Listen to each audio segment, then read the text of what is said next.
7ನೇ ವೇತನ ಆಗಸ್ಟ್ನಿಂದಲೇ ಜಾರಿಗೆ ಬರುವಂತೆ ಆದೇಶ ಹೊರಡಿಸಿದ ಸರ್ಕಾರ ನಿವೃತ್ತರಿಗೂ ಕೂಡ ಆಯೋಗದ ಶಿಫಾರಸ್ಸಿನಂತೆ ಹಲವು ಬೇಡಿಕೆಗಳನ್ನು ಜಾರಿ ಮಾಡಿದೆ.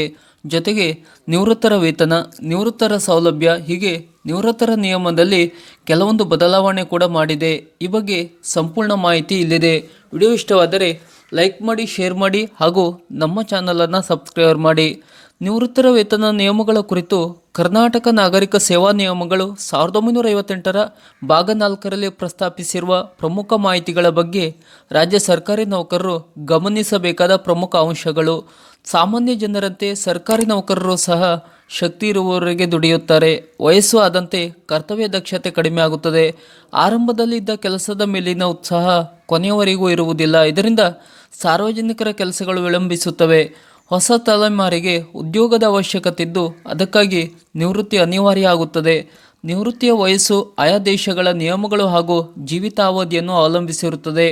ಯುಎಸ್ನಲ್ಲಿ ಜೀವಿತಾವಧಿ ವಯಸ್ಸು 65ರಿಂದ 70, ಆದರೆ ಬ್ರಿಟನ್ನಲ್ಲಿ 60ರಿಂದ 65 ವರ್ಷ ಆಗಿರುತ್ತದೆ. ಭಾರತದಲ್ಲಿ ಮಾತ್ರ ಜೀವಿತಾವಧಿ ವಯಸ್ಸು 55ರಿಂದ 60 ವರ್ಷ ಆಗಿರುತ್ತದೆ. ನಿವೃತ್ತಿ ಸೌಲಭ್ಯಗಳ ಸಿದ್ಧಾಂತಗಳು ಹೀಗಿವೆ. ಪ್ರತಿಯೊಂದು ದೇಶದಲ್ಲೂ ಸಹ ಸರ್ಕಾರಿ ಸೇವೆಯಿಂದ ನಿವೃತ್ತರಾದವರಿಗೆ ಅವರ ಇಳಿ ವಯಸ್ಸಿನಲ್ಲಿ ಪರಿಹಾರವಾಗಿ ಮಾಸಿಕ ಇಡಿಗಂಟಾಗಿ ಹಣವನ್ನು ಪಾವತಿಸಲಾಗುತ್ತಿದೆ. ಇದಕ್ಕಾಗಿ ಆಯವ್ಯಯದಲ್ಲಿ ಸರ್ಕಾರಿ ಹಣವನ್ನು ಕಾಯ್ದಿರಿಸಲಾಗುತ್ತದೆ. ಈ ರೀತಿಯ ವ್ಯವಸ್ಥೆ ಇಲ್ಲದಿದ್ದರೆ ನೌಕರನು ಸಾಯುವ ತನಕ ವಿರಾಮ ಇಲ್ಲದೆ ದುಡಿಯಬೇಕಿತ್ತು. ಇನ್ನು ವಯಸ್ಸಾದ ನೌಕರರ ಸಂಖ್ಯೆ ಹೆಚ್ಚಳವಾಗಿ ಆಡಳಿತ ದುರ್ಬಲವಾಗುತ್ತಿದೆ. ಅಲ್ಲದೆ ಈ ವ್ಯವಸ್ಥೆಗಳು ಇಲ್ಲದಿದ್ದರೆ ನೌಕರನ ಜೀವನ ತುಂಬ ಕಷ್ಟಕರವಾಗುತ್ತಿತ್ತು. ನಿವೃತ್ತಿಯಾದವರಿಗೆ ನಮ್ಮ ಸರ್ಕಾರದಲ್ಲಿ ಸಿಗುವ ಸೌಲಭ್ಯಗಳು: ನಿವೃತ್ತಿ ವೇತನ, ಸೇವಾ ಉಪದಾನ, ಪರಿವರ್ತಿತ ಪಿಂಚಣಿ, ಸೇವಾಂತ್ಯದಲ್ಲಿ ಉಳಿದಿರುವ ಗಳಿಕೆ ರಜೆ ನಗದೀಕರಣ ಸೌಲಭ್ಯ, ಸಾಮೂಹಿಕ ವಿಮಾ ಯೋಜನೆ, ಉಳಿತಾಯದ ನಿಧಿ ಮೊತ್ತ, ಸಾಮಾನ್ಯ ಭವಿಷ್ಯ ನಿಧಿ ಮೊತ್ತ, ನಿವೃತ್ತಿ ಸ್ಥಳಕ್ಕೆ ಪ್ರಯಾಣ ಮಾಡಿದಾಗ ಉಂಟಾಗುವ ವೆಚ್ಚಗಳನ್ನು ಕೂಡ ನೀಡಲಾಗುತ್ತಿದೆ. ಸಾಮಾನ್ಯ ನಿವೃತ್ತಿ ವೇತನ ನಿಯಮಗಳು ಹೀಗಿವೆ. ನಿವೃತ್ತಿ ವೇತನ ಎಂದರೆ ನಿವೃತ್ತಿ ವೇತನ ಹಾಗೂ ಸೇವಾ ಉಪದಾನ ಸೇರಿರುತ್ತದೆ. ನಿವೃತ್ತಿ ವೇತನವನ್ನು ಮಂಜೂರು ಮಾಡುವ ಸಕ್ಷಮ ಪ್ರಾಧಿಕಾರ ಕಚೇರಿ ಮುಖ್ಯಸ್ಥರಾಗಿರುತ್ತಾರೆ. ನಿವೃತ್ತಿ ವೇತನ ಪಡೆಯಲು ಸರ್ಕಾರಿ ನೌಕರ ಒಳ್ಳೆಯ ನಡತೆಯನ್ನು ಹೊಂದಿರಬೇಕು.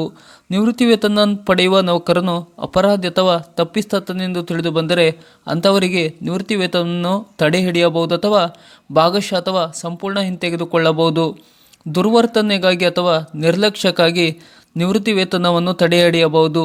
ಕಡ್ಡಾಯ ನಿವೃತ್ತಿ ವಯಸ್ಸನ್ನು ತಲುಪಿ ಅಥವಾ ನಿವೃತ್ತಿ ದಿನಾಂಕದಂದು ಅಮಾನತು ಆದರೆ ಅವರಿಗೆ ತಾತ್ಕಾಲಿಕ ಪಿಂಚಣಿ ಮಂಜೂರು ಮಾಡಬೇಕು ಎಂದು ನಿಯಮದಲ್ಲಿ ಉಲ್ಲೇಖಿತವಾಗಿದೆ. ಇದು ನಿವೃತ್ತರಿಗೆ ನಮ್ಮ ರಾಜ್ಯ ಸರ್ಕಾರ ಹಾಗೂ ಕೇಂದ್ರ ಸರ್ಕಾರ ಇವೆರಡರಲ್ಲೂ ಬೇರೆ ಬೇರೆ ವ್ಯತ್ಯಾಸವಿದ್ದರೂ ನಿವೃತ್ತರಿಗೆ ಸಿಗುವ ಕೆಲವೊಂದು ಪ್ರಮುಖ ಮಾಹಿತಿಗಳು. ಇನ್ನು ಸರ್ಕಾರದ ಇನ್ನಷ್ಟು ಮಾಹಿತಿಗಳಿಗಾಗಿ ನಮ್ಮ ಚಾನಲನ್ನು ಸಬ್ಸ್ಕ್ರೈಬ್ ಮಾಡಿ. ನಮಸ್ಕಾರ.